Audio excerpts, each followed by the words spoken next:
Welcome to 3D with Layered WT. And today, I'll teach you how to set up UDIMs for Unreal Engine 5.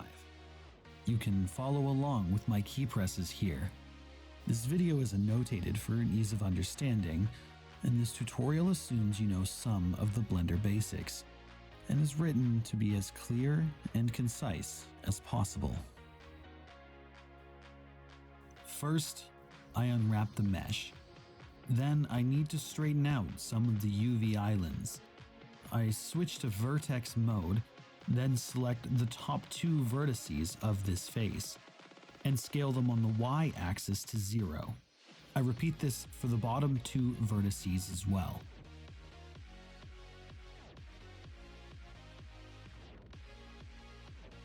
Next, I scale the two sides along the X-axis down to 0 as well, making a rectangle.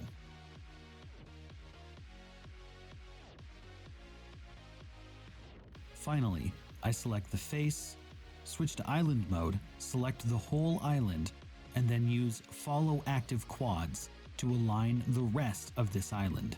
Doing this is important because it will help maximize the texel density, as well as eliminate some artifacting along the seams of the mesh.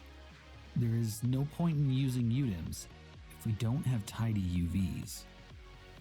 I'll straighten the rest of mine off camera in a moment, but first I'll show you how to pack your UV islands onto individual tiles.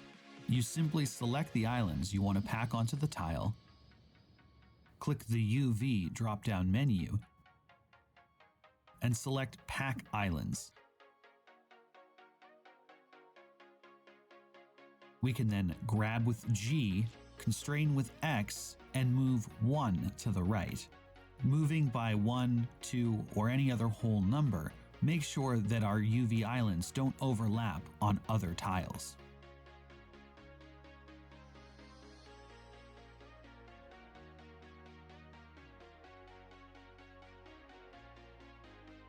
We can visualize our UDIM layout using the View tab. UDIMs may be up to 10 tiles wide and effectively infinite of these rows tall. UDIM tiles are usually used to group islands by desired texel density or grouping like materials together, but don't let that stop you from using them in other ways. Next, we export our mesh as an FBX file. Unreal is Y forward, so we make sure to select that option. Also, set smoothing groups to face mode. Then we export our mesh.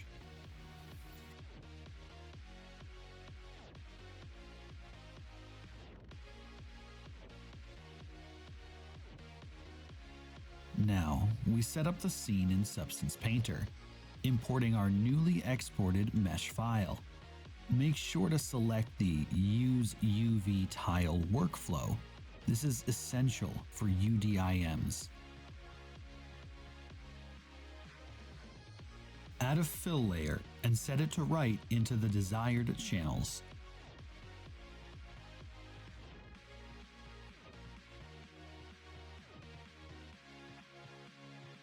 I choose to edit the color and metallic channels for the first UDIM tile.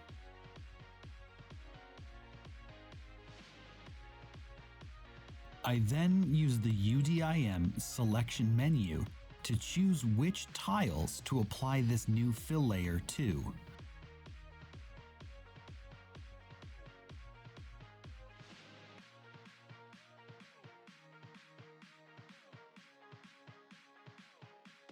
We can duplicate this layer to use for our next tile as well.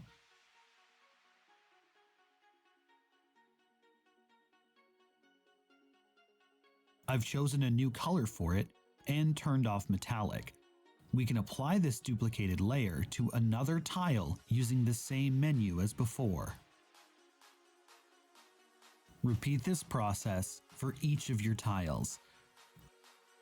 I'm going to add an emissive layer to my last tile.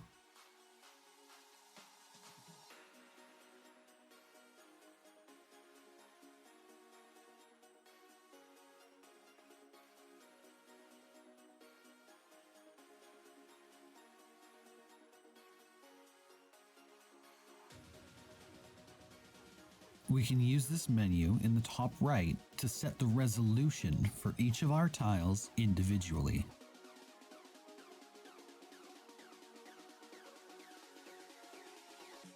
This granular control of per tile resolution is what makes UDIMs as awesome as they are.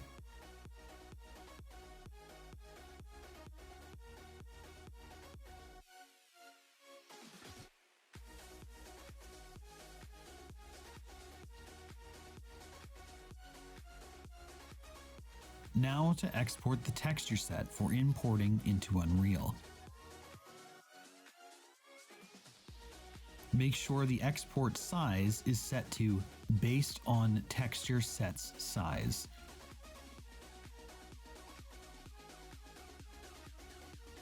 Duplicate the Unreal packed preset.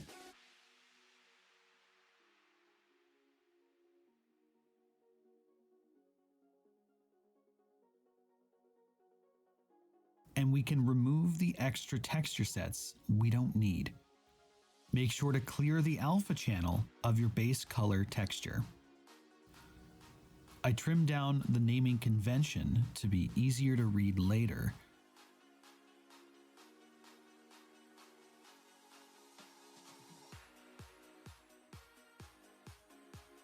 Finally, select the newly made preset, then go ahead and export.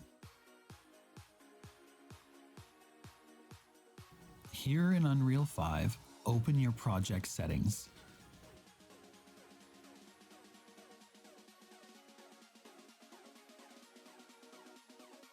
Make sure to have Enable Virtual Texture Support checked on. UDIMs require this setting to function and won't work otherwise. Restart Unreal if the editor prompts you to do so.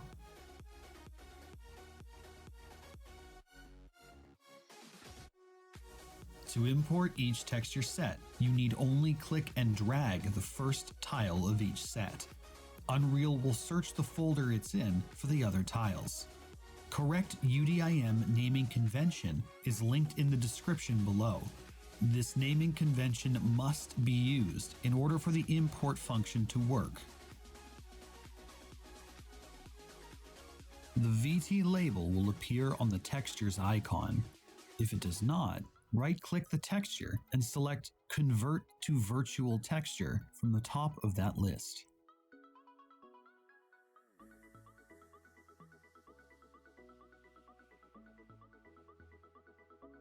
We can also drag and drop our mesh into the Unreal Content Browser. I make sure to add an LOD group and import the mesh's normals as well.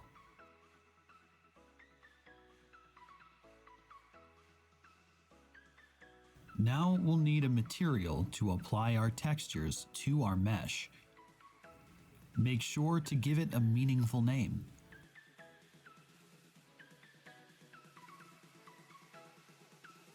We can then drag and drop each texture into the material shader graph. Connect each texture output pin to the appropriate place. We used a channel-packed ORM texture, so I used the R, G, and B channels on that texture. Make sure to save the material, then you can drag and drop it to apply it to our mesh. We now have a mesh with UDIMs enabled in Unreal Engine 5. Thanks for watching the tutorial. Leave a comment about which topic you think I should cover next. And remember to like and subscribe for more. Bye for now.